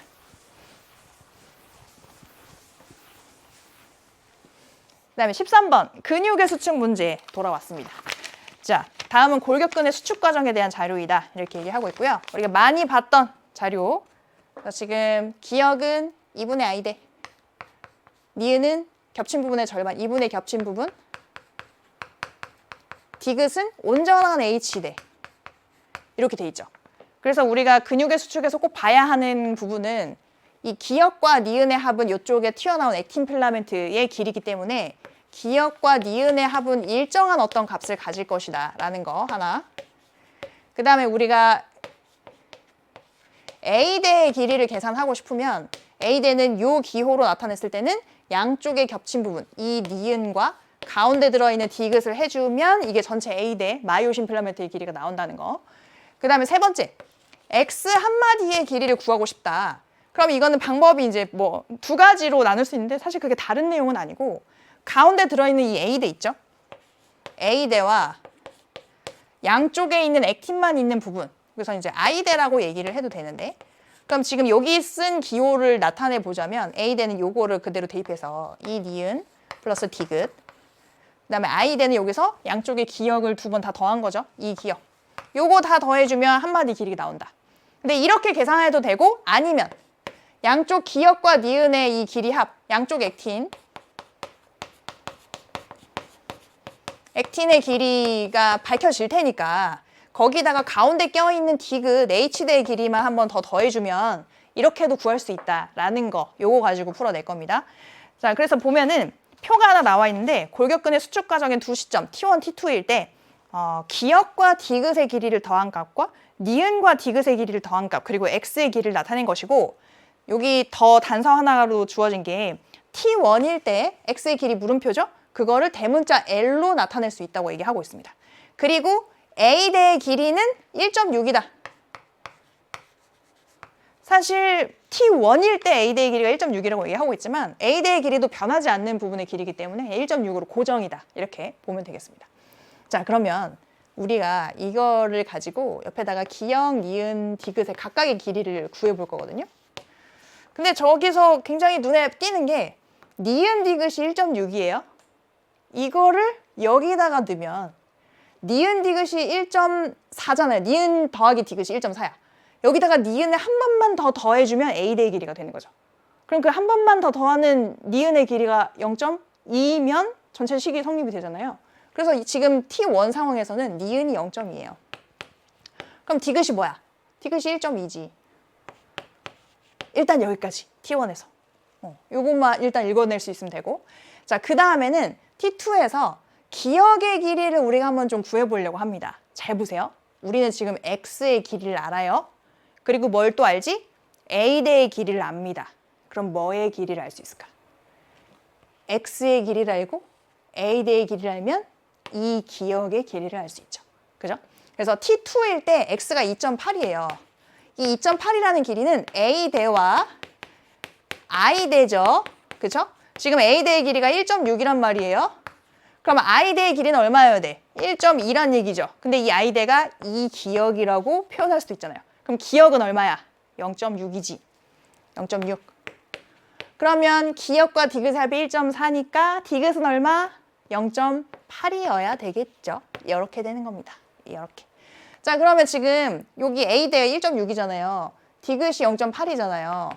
T2에서. 그러면 니은은 0.4면 곱하기 2 해가지고 더했을 때 1.6을 만들 수 있으니까 0.4. 이렇게 되는 거예요. 그러면 우리가 길이 변화 경향성이 겹친 부분이 0.2가 증가해. 2분의 겹친 부분이죠. 2분의 겹친 부분이 0.2가 증가하면 얘는 반대로, 부호만 반대로 0.2가 감소해야 돼요. 그럼 뭐에서 출발해? 0.8이지. 뭐 이렇게 봐도 되고요. 아니면 기역과 니은의 합은 언제나 일정해야 되잖아요. 여기 밑에 먼저 구해놓고 봤더니 두 개 더하면 1.0이잖아. 그럼 1.0으로 언제나 일정할 거고 그러면 위에서도 얘 알면 얘 바로 나오는 거죠. 그런 식으로 접근해도 되고 그래서 이때 기역과 디귿의 합은 2.0 되겠네요. 2.0 이렇게 되는 거고 자, 그래서 다 구했고요. 그럼 X의 길이는 어떻게 구할 수 있을까? 뭐 A대 더하기 I대로 구해도 돼요. 우리 기역도 알고 있고 하니까. 근데 이런 식으로 한번 구해볼까요? 어차피 기역과 니은의 합이 1.0이에요. 그럼 이쪽도 1.0이잖아요. 그럼 가운데 들어있는 H대 2.0 기본으로 딱 해놓고 거기다가 H대만 더하면 전체 길이 나옵니다. 그러면 양쪽이 2.0, 가운데 1.2니까 전체 3.2. 그래서 L의 값은 3.2구나 라는 거 알 수 있고 뭐 이것도 구한 김에 그냥 넣어보자면 1.2가 되겠네요. 이렇게 되는 그런 문항이다. 자, 그럼 보기 내용, 보기 기억입니다. X의 길이는 T1일 때가 T2일 때보다 0.2 마이크로미터 기냐? 0.4 더 길죠? 그래서 틀렸고. 그 다음에 T1일 때 니은의 길이와 T2일 때 디귿의 길이를 더한 값은 1.0이다. 맞죠? 옳고. 그 다음에 디귿 보기 주목. 요거. 자, T1일 때 X의 G1으로부터 G2 방향으로 거리가 8분의 3L인 지점은 디귿 H대에 해당이 되니? 이렇게 물어봤습니다. 자, 일단 L이 3.2잖아요. 그럼 8분의 3L이라면 L 자리에다가 3.2 넣어주고 그러면 이거는 1.2입니다. 그럼 여기서부터 출발해서 1.2만큼 떨어진 부분은 어디에 속하겠느냐? 근데 여기서 쉬운 게 있죠. 어차피 1.0까지는 액틴 필라멘트가 있어요. 그럼 여기서부터 출발해서 1.2면 액틴 필라멘트는 벗어났어. 그죠? 그럼 기역일 수도 니은일 수도 없어요. 그런데 지금 T1일 때 디귿이 1.2 마이크로미터라는 긴 거리만큼 펼쳐져 있기 때문에 1.2만큼 떨어진 부분은 당연히 디귿에 들어가야 되겠죠. 그죠? 그래서 디귿 옳은 내용이 됩니다. 이렇게 기준점으로부터 이만큼 떨어진 지점이 어느 구역에 속할 것인가. 이거는 이제 앞으로 자유자재로 할 수 있어야 그런 문항들이 많이 나올 예정. 그래서 그거를 잘 보시면 되고요. 답은 4번 니은 디귿입니다. 그래서 선생님이 해주고 싶은 얘기가 근육의 수축이 지금 6월 모평에서 이렇게 쉽게 나왔지만 나중에 수능에서는 근수축에서 여러분들을 변별하고자 할 겁니다. 그럴 수밖에 없어요. 그런 부분이 별로 없기 때문에.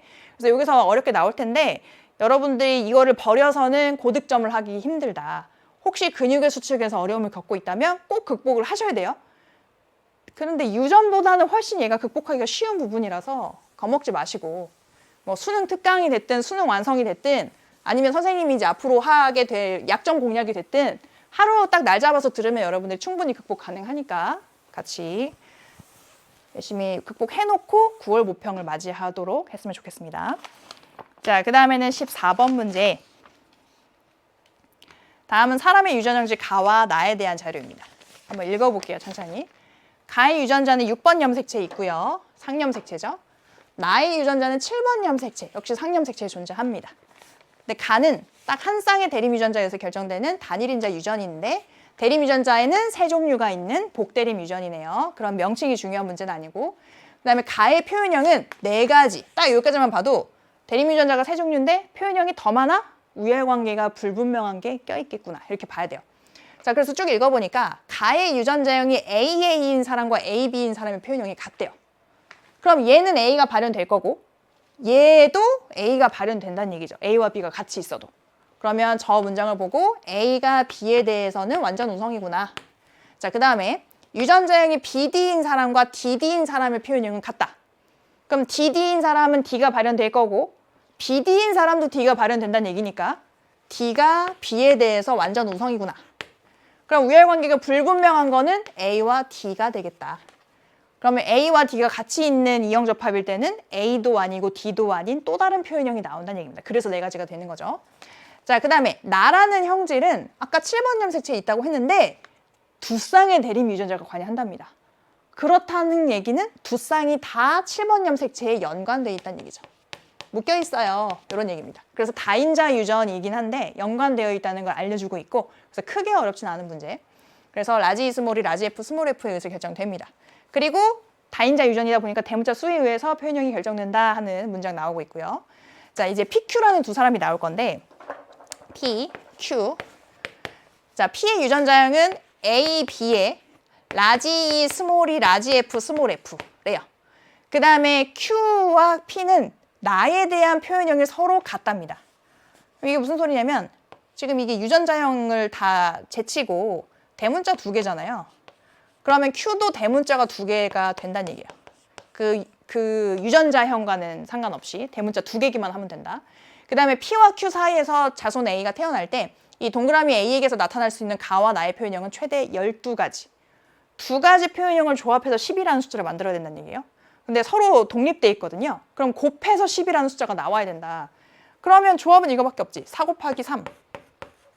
여기서 지금 염색체가 딱 2쌍밖에 없기 때문에 뭐 6가지가 한 표현형에 대해서 나올 수는 없고요. 그래서 4개, 3개로 쪼갤 수밖에 없는데 이게 간지, 이게 간지는 우리가 검증을 좀 해봐야 되겠죠.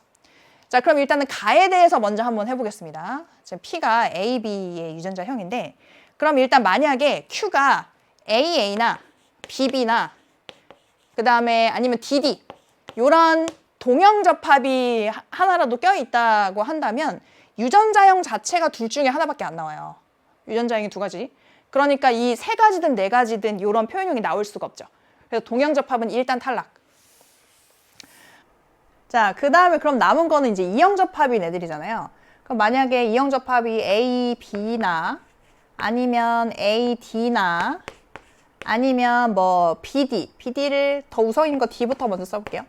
요런 셋 중에 하나가 오게 될 텐데 이 중에 뭐가 맞는지는 나중에 이 대문자 수 맞춰놓고 생각해 보도록 하겠습니다. 일단 넘어갈게요. 자, 그러면 지금 이 라지 스몰이 라지 F, 스몰 F에 대해서 생각해 봅시다. 얘네들이 지금 7번 염색체에 같이 연관되어 있는 상황이에요. 그럼 연관되어 있을 수 있는 그림은 예를 들면 라지 F가 같이 연관되어 있고 스몰이 스몰 F가 같이 연관이 돼 있어서 한쪽에 대문자가 2개 다 몰려 있고 한쪽에는 없을 수도 있죠. 그죠? 자, 그 다음에는 이렇게 돼 있을 수도 있지만 아니면 라지 E랑 스몰 F가 연관돼 있고 스몰이랑 라지 F가 연관돼 있어서 양쪽의 대문자가 하나씩 사이좋게 골고루 나눠져 있을 가능성이 있습니다. 둘 중에 하나의 선택지가 되겠는데, 그 다음에 Q는 대문자가 두 개라고 했지 유전자형을 알려주고 있진 않았죠. 그럼 유전자형이 예를 들면 라지, 스몰 F처럼 대문자 두 개일 수도 있고, 아니면 P처럼 라지 F, 스몰 F로 이렇게 골고루 두 개 있을 수도 있고, 아니면 스몰이, 라지 F로 대문자 두 개가 있을 수도 있잖아요. 이 셋 중에 하나일 텐데, 근데 만약에 이거를 아까 저것처럼 표현을 해보자면 라지, 스몰 F는 이렇게 위치를 할 수밖에 없겠죠. 그죠? 그러면 대문자가 각각 하나씩 다 나눠지게 될 겁니다. 그 다음에 이 경우는 P랑 똑같이 두 개 연계가 몰려 있거나 아니면 양쪽으로 하나씩 나눠져 있는 상황으로 둘 중에 하나로 생각할 수 있겠고요. 그 다음에 스몰이, 라지 F 같은 경우는 얘랑 똑같이 스몰이가 동형접합, 라지 F도 동형접합이니까 각각 양쪽에 하나씩 나눠져 있을 수밖에 없어요. 그러니까 무슨 얘기냐? 유전자형을 아직 정확히 알 수는 없지만 Q의 경우에도 양쪽에 골고루 나눠져 있거나 유전자형과 상관없이 아니면 둘 중에 하나가 몰려있는, 두 개의 연계로 몰려있는 이 두 가지 선택지 중에 하나가 될 수밖에 없다는 얘기입니다. 결국에는 P랑 거의 동일한 상황이거든요. 자, 그러면 우리 PQ의 조합을 한번 해봤을 때 만약에 P가 뭐가 P고 뭐가 Q든지 상관없고 어차피 둘 중에 하나니까 둘 중에 한 명이 여기에 모든 대문자가 하나씩 이렇게 골고루 있는 상태. 그리고 나머지 둘 중에 한 명도 뭐여도 상관없는데 아무튼 대문자가 양쪽에 하나씩 나눠져 있는 그런 상태라고 생각을 해봅시다. 그러면 이 사이에서 태어날 수 있는 자손은 부모 중에 하나 거를 받고 부모 중에 하나 거를 받아서 두 개 조합이 되잖아요. 그러면 어떻게 받더라도 대문자는 항상 두 개가 올 수밖에 없어요.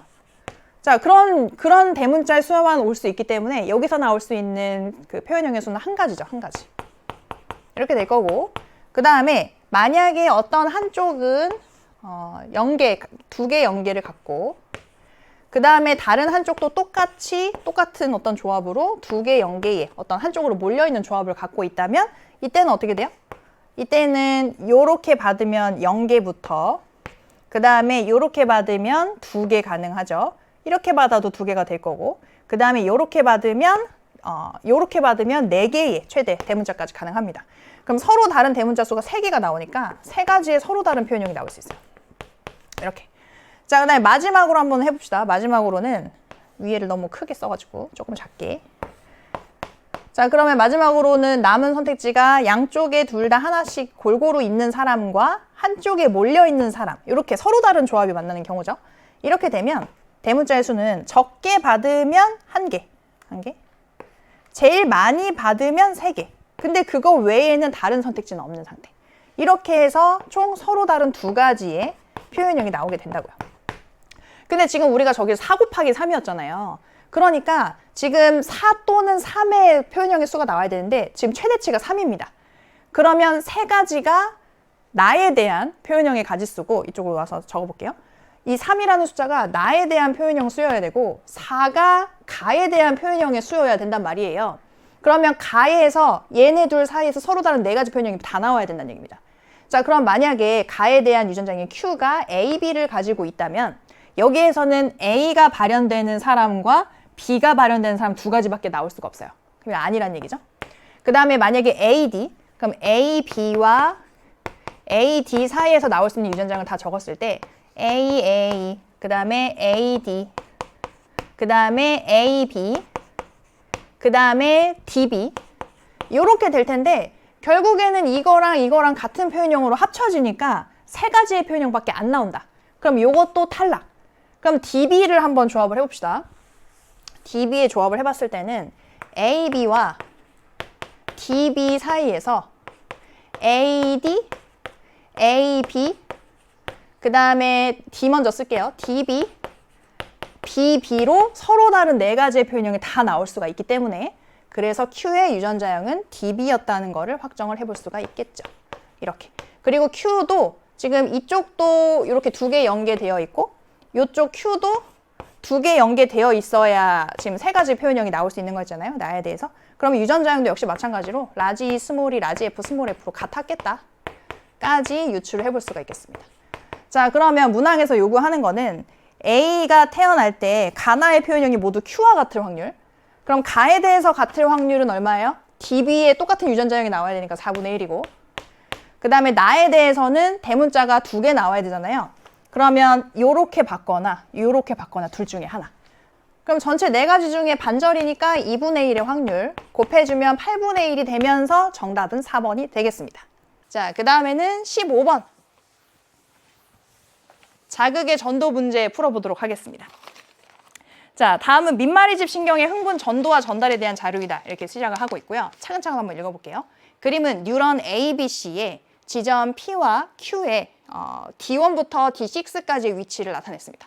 각각 중구난방으로 이렇게 표현이 되어 있고 그 다음 표는 P와 Q의 역치상의 자극을 동시에 1을 줬어요.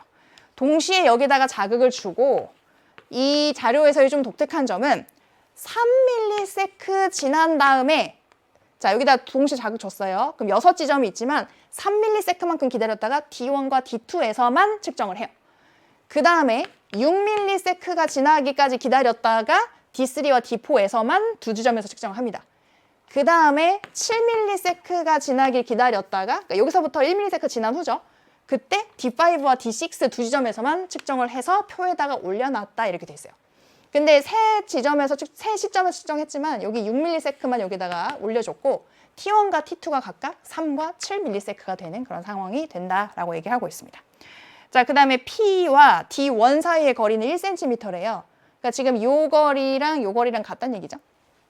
그렇다. 그래서 1cm, 2cm 지점에 D2가 있다.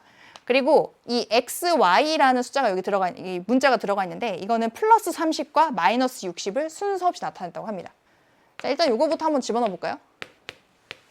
자, 일단 플러스 30과 마이너스 60은 둘 중에 어떤 걸로 봐도 일단은 상관없어요. 뭘로 보든 상관없는데 플러스 30은 여기 있고 마이너스 60은 여기 있잖아요. 물론 이쪽에도 마이너스 60이 있지만 이쪽 마이너스 60에만 지금 선을 일부러 그어놨습니다. 그 숫자에 해당이 된다는 얘기죠. 자, 그러면 이거는 더 가까운 지점이죠. 둘 중에 더 가까운 지점일수록 먼저 도착하게 되고 도착해서 남은 시간 동안 막전이 변화에 쓸 수 있는 시간이 많아지는 거잖아요. 그러니까 플러스 30과 마이너스 60 중에 플러스 30은 더 가까운 지점, 자극점으로부터 더 가까운 지점에서 가질 수 있는 값이고 마이너스 60은 이거보다는 조금 더 먼 지점에서 나오는 값이란 얘기예요. 그럼 지금 6ms일 때 D3, D4가 있는데 둘 중에 플러스 30을 가져야 된다면 더 가까운 지점인 D3에서 플러스 30이라는 숫자가 나와야 된다는 얘기입니다. 그래서 X는 플러스 30, Y는 마이너스 60이 자연스럽게 될 수밖에 없는 그런 상황이다 라는 내용이고요.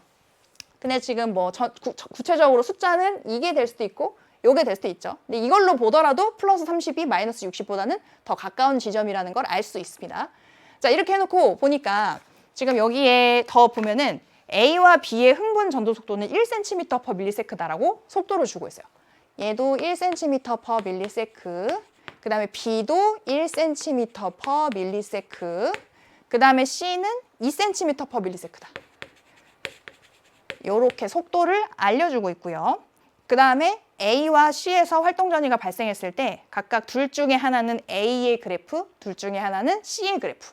B의 그래프는 왜 없냐면 B에는 어차피 측정점이 없어서 읽을 일이 없다. 그래서 A와 C에 대해서만 알면 됩니다. 자, 그래서 지금 둘 중에 하나인데 잘 보면은 D3와 D4 사이의 거리가 0.5cm예요. 그러면 얘의 속도로 0.5cm로 가려면 몇 ms가 걸릴까? 0.5ms가 걸리는 거죠. 1ms 동안 1cm 가는 속도니까 그 절반의 거리를 가려면 그 절반의 시간이 필요한 겁니다. 그래서 0.5ms 동안 가야 돼요. 플러스 30과 마이너스 60의 그 차이가. 근데 이 그래프를 보면 마이너스 60은 1이고 플러스 30까지 도달하는데 걸린 시간이 2란 말이에요. 이 차이가 1이죠, 지금. 근데 이 그래프 보면 마이너스 60은 1ms일 때 얻을 수 있는 그런 값이고 그 다음에 플러스 30은 1.5ms 지났을 때 얻을 수 있는 값. 그럼 0.5ms 차이를 보이는 게 이 그래프죠. 나죠. 그럼 이거는 A의 그래프가 된다. 자동으로 이쪽이 C의 그래프가 된다.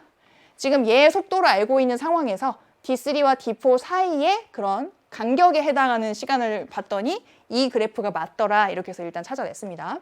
자, 여기까지 일단 풀어냈고 그러면 플러스 30 같은 경우에는 도착해서 1.5ms 지났을 때 도달할 수 있는 값이잖아요. 총합이 6ms니까 그럼 거기까지 가는 데는 4.5ms가 걸렸다는 얘기죠. 그 다음에 마이너스 60은 도착해서 1ms 지났을 때 얻을 수 있는 값이니까 가는 데는 5ms 걸려서 총합이 6이 됐다는 얘기죠. 그럼 여기는 출발 전부터 4.5cm 지점이고 D4는 출발 전부터 5cm 지점이라는 얘기죠. 얘의 속도가 굉장히 정직하기 때문에 그 거리만큼 그 비례해서 시간이 전개가 됩니다. 그런 내용. 여기까지는 해석이 끝났다. 그러면 T1과 T2가 남았는데요. T1일 때는 마이너스 80과 지금 여기는 다 똑같이 마이너스 60 값이 들어가는 상황이죠. 이렇게. 그럼 마이너스 80 같은 경우는 지금 이 그래프랑 이 그래프에서 시간이 좀 다르거든요. 한번 봅시다. 자, 마이너스 80과 마이너스 60의 값을 보여야 되는데 이거는 얘를 먼저 여기서 찾는 것보다는 저 그림에서 판단을 해보는 게 조금 더 빨라요. 지금 이게 1cm/ms 속도로 정해져 있잖아요. 그러면 D1까지 가는 데는 1ms 걸리겠죠. 어차피 D1, D2는 3ms 지나서 측정했다라고 못 박아져 있으니까 1ms 동안 갔으면 도착해서 2ms 지난 다음에 측정이 된다는 얘기예요. 그 다음에 2cm 떨어져 있는 D2까지는 2ms 걸리겠죠? 그러면 도착해서 1ms 지난 다음에 측정이 될 겁니다. 자, 요렇게 된단 말이에요. 그러면 지금 이 A 그래프는 이걸 보고 읽으세요라는 걸 우리가 이미 찾았으니까 저기에서 도착해서 2ms 지났을 때의 값은 마이너스 80이에요.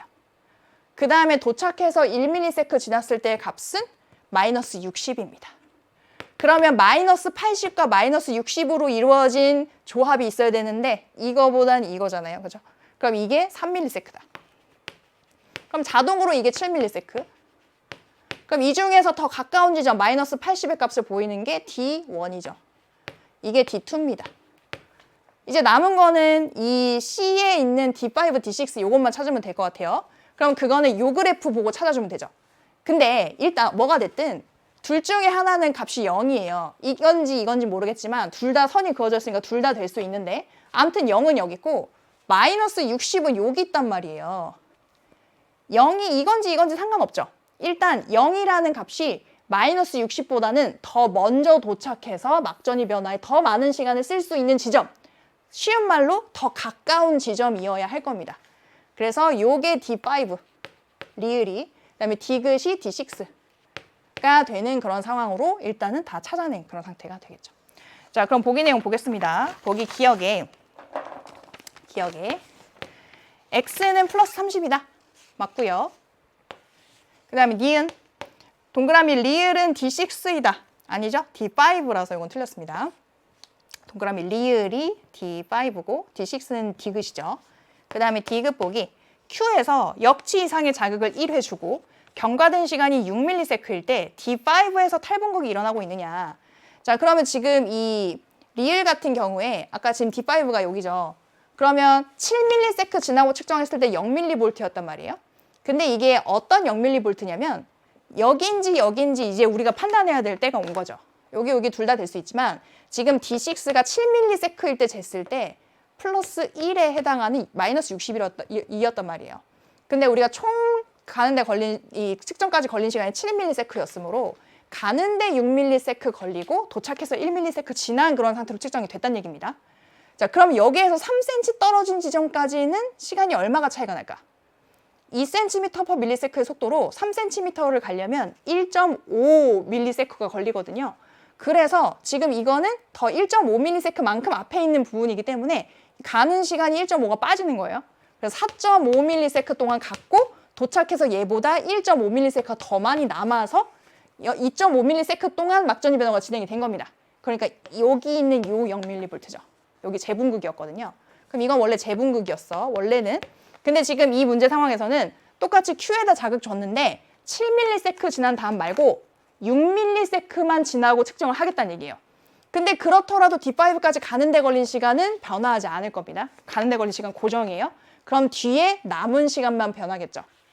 이 총합이 6이 되면 2.5였는데 1.5만 남기고 측정하면 되거든요.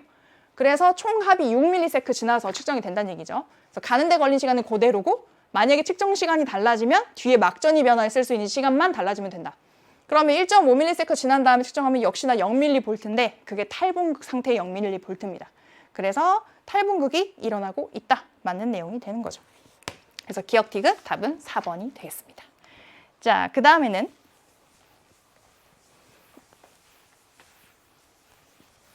16번 5단원의 문제 넘어가 볼게요. 그림은 생태계를 구성하는 요소 사이의 상호관계를 나타낸 것이다.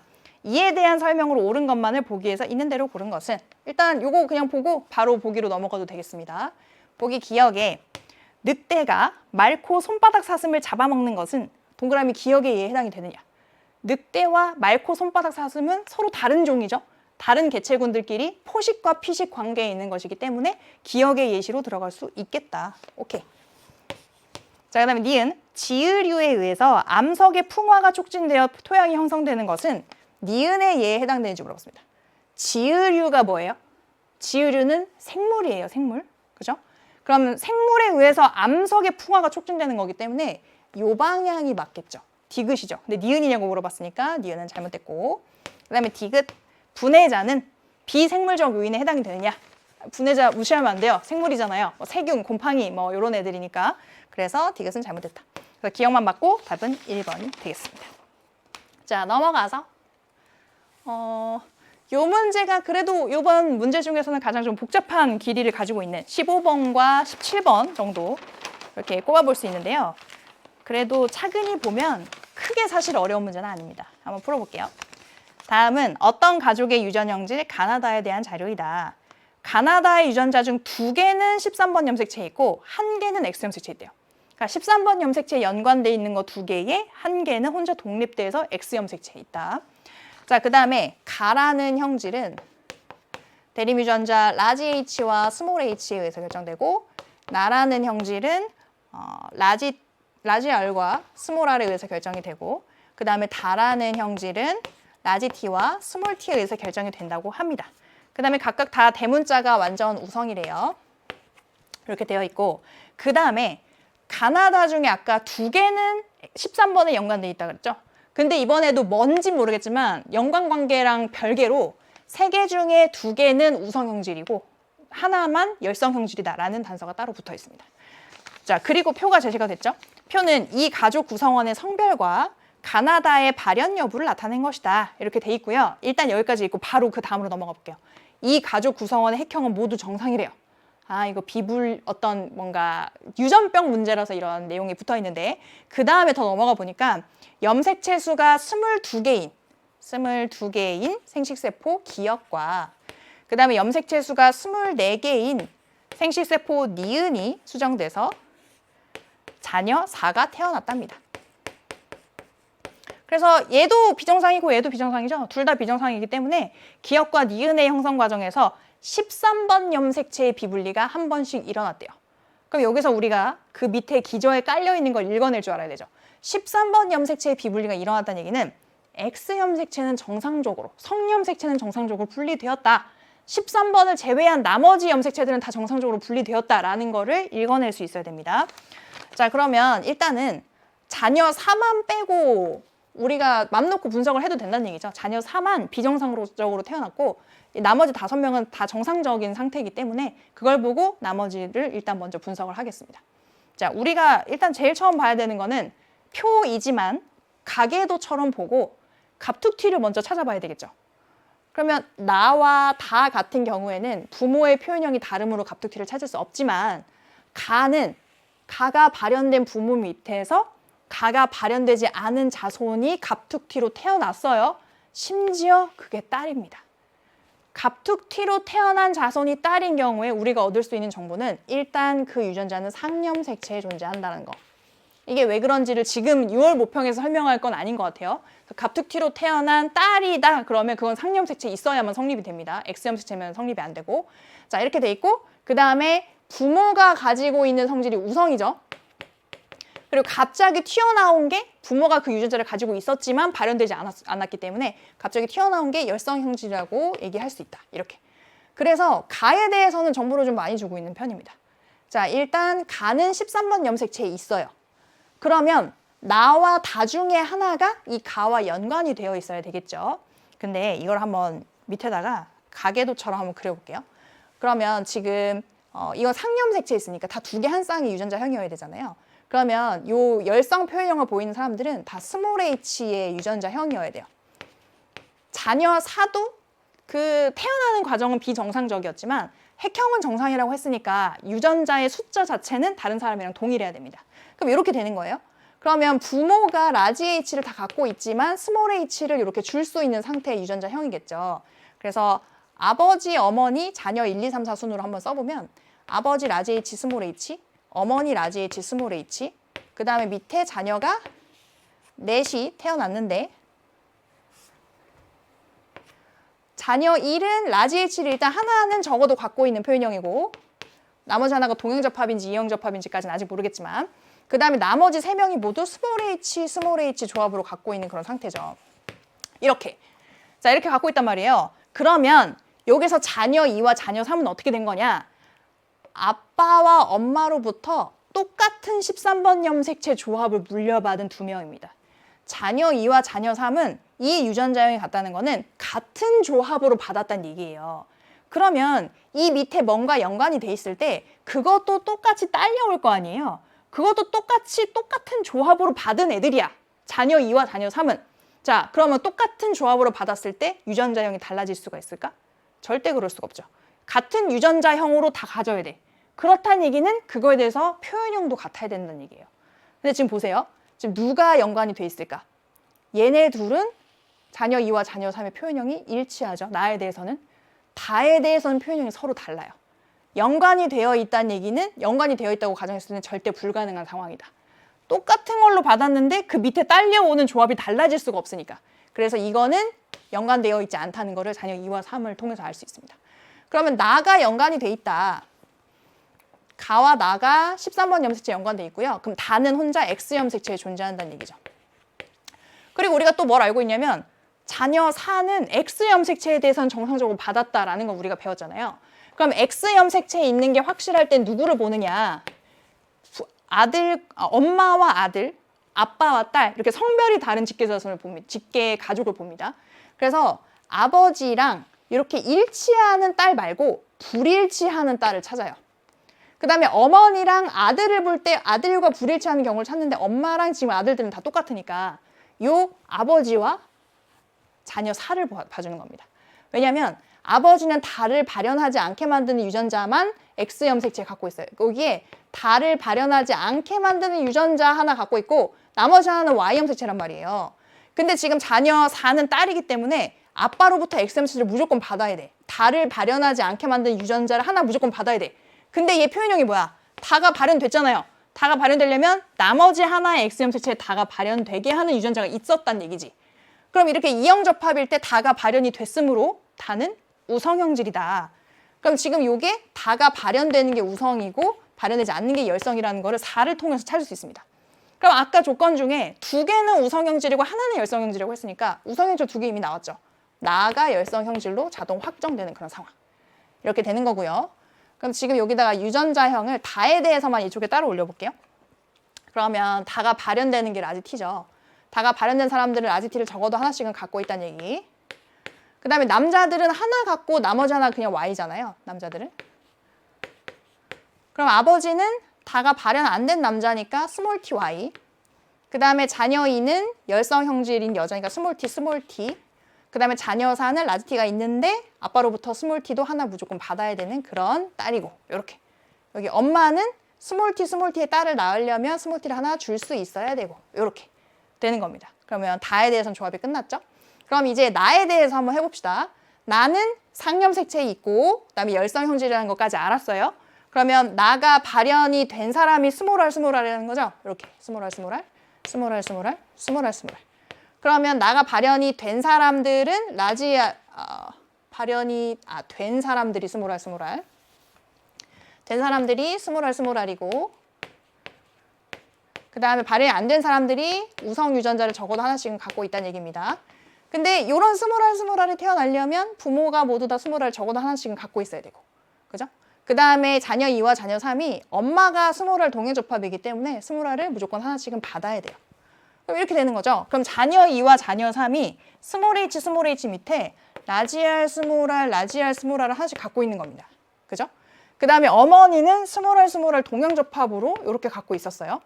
그럼 지금 얘네들이 가지고 있는 스몰 H, 스몰알은 엄마로부터 온 거고, 그러면 스몰 H, 라지알은 아빠로부터 받은 거였어야 되겠죠. 이렇게 온 겁니다. 그럼 아빠가 라지알, 스몰알이니까 스몰알은 라지 H 밑에 있어야 되는 그런 상황이고, 그 다음에 지금 자녀 1이 스몰알, 스몰알이란 말이에요. 이렇게. 그러면 아빠로부터 요거 받고 엄마로부터도 스몰알이 올 때, 네, 엄마로부터도 이렇게 스몰알을 하나 받은 그런 상황으로 봐야 되겠습니다. 자, 그러면 지금 그 다음에 자녀 4를 한번 보자고요. 자녀 4를 봤을 때 스몰알, 스몰알을 갖고 있어요. 근데 이거는 아빠로부터는 절대 받을 수 없는 조합이란 말이에요. 어떻게 해야 돼? 엄마로부터만 이거를 2개 똑같은 거 받아야 돼요. 그러면 엄마로부터 2개 받았기 때문에 니은이 난자. 그런데 똑같은 걸로 받아야 되니까 이분열 비분리. 그 다음에 기억에 해당하는 게 정자구나. 이렇게 풀이를 해볼 수가 있는 겁니다. 자, 그러면 보기 내용 한번 볼까요? 보기에 기억 보기. 나는 우성 형질이다. 나는 열성 형질인 거를 우리가 찾아냈고요. 틀렸다.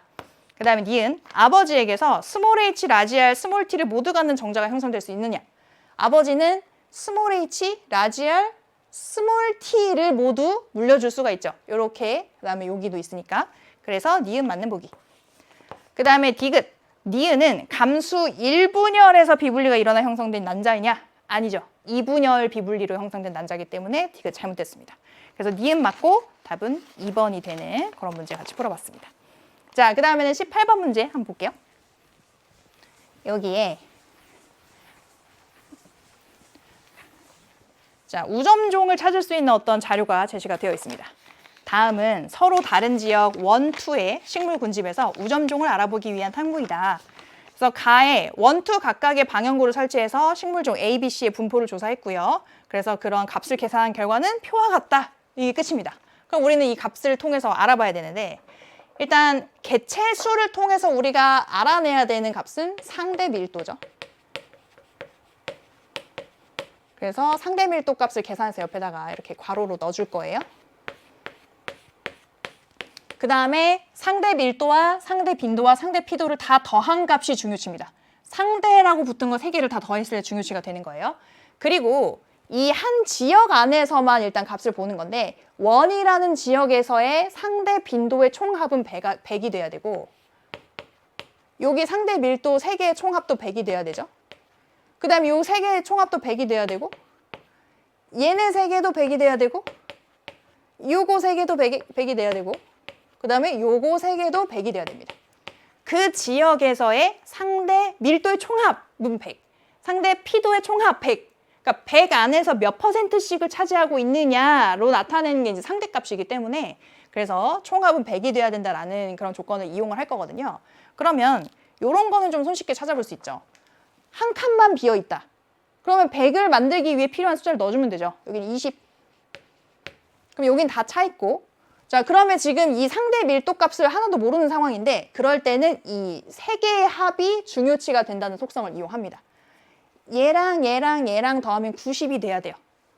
그러면 이건 뭐가 들어가죠? 여기는 25를 넣어주면 50에 40이니까 90 되잖아요. 그죠? 자, 그러면 개체수가 5개일 때 그게 25%를 차지하니까 그거의 2배면 비율도 2배일 거 아니에요. 50%. 근데 지금 100을 총합을 만들려면 남은 숫자가 25잖아요. 이렇게 하면 100% 되잖아요. 그러면 얘도 얘랑 개체수가 똑같았구나. 5개체 있었구나. 이렇게 계산이 되는 겁니다. 자, 그럼 얘의 중요치는 얼마?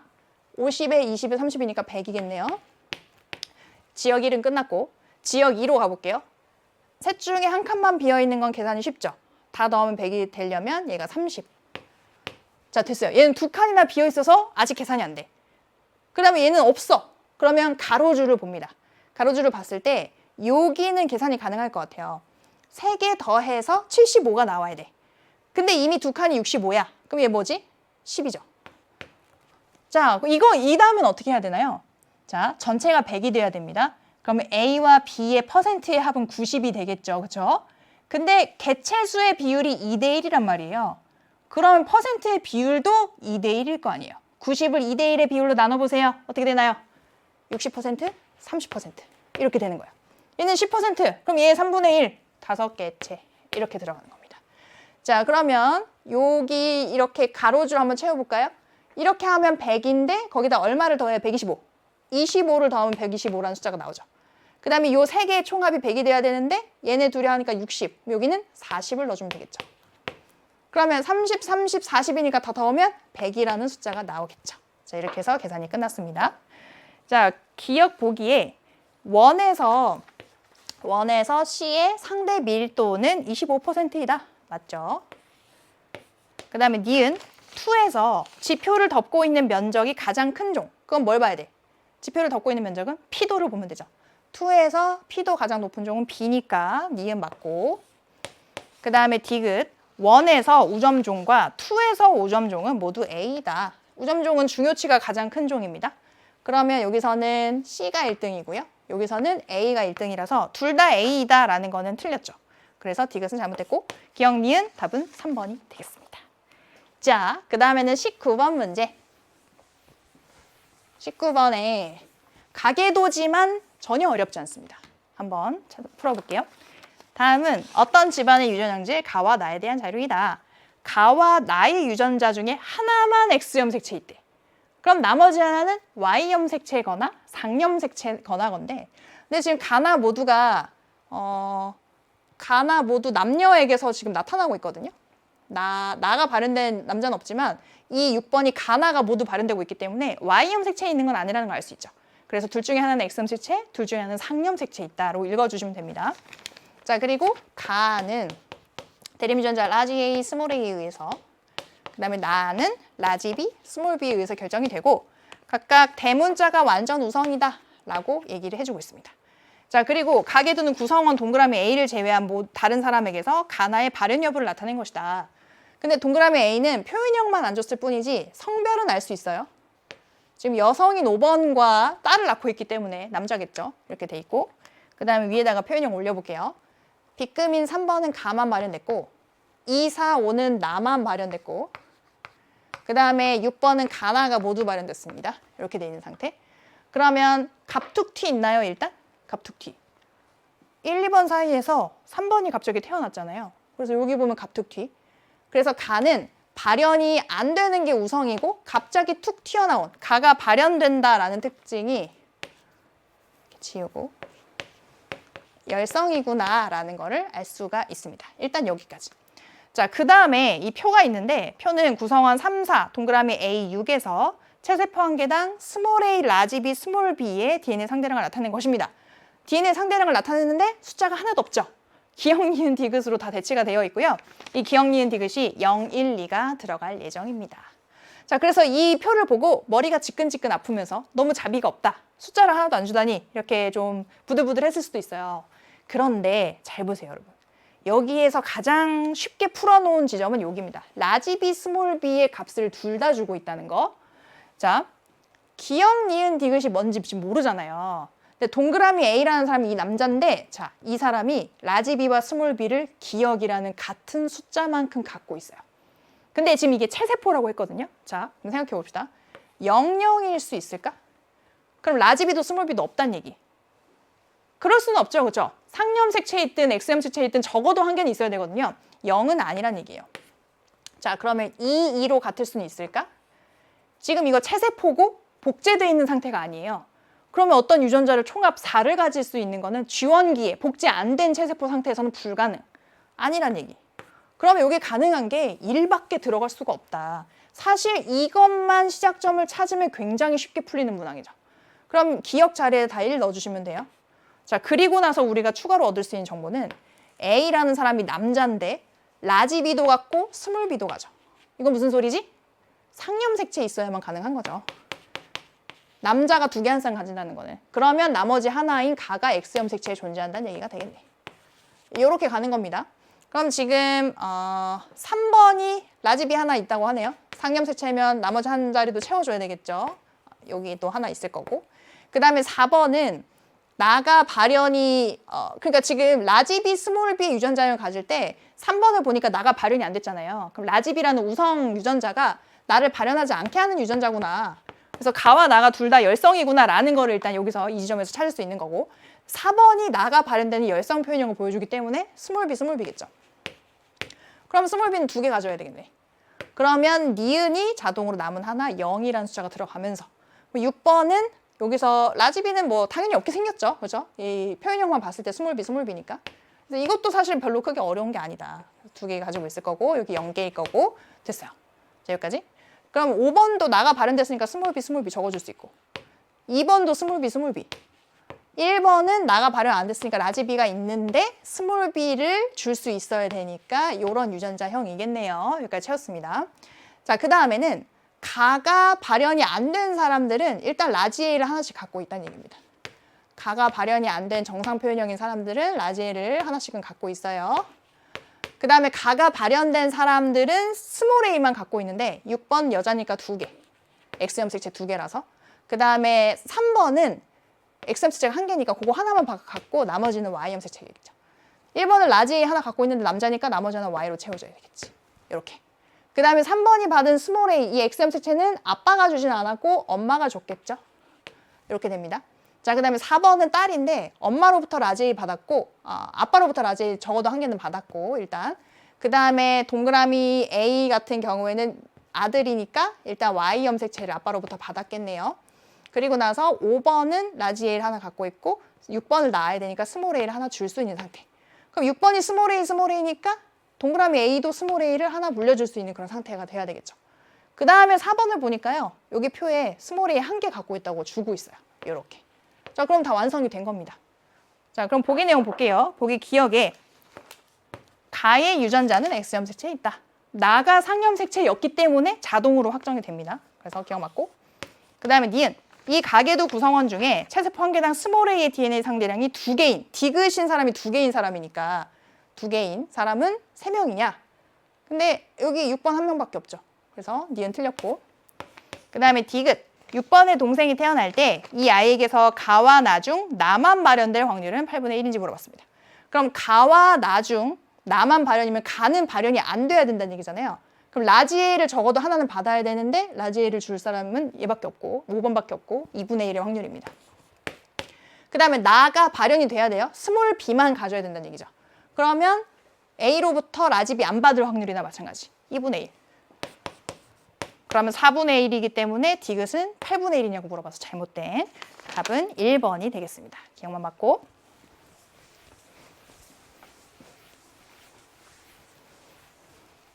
자, 오늘의 마지막 문제 20번 풀어볼게요.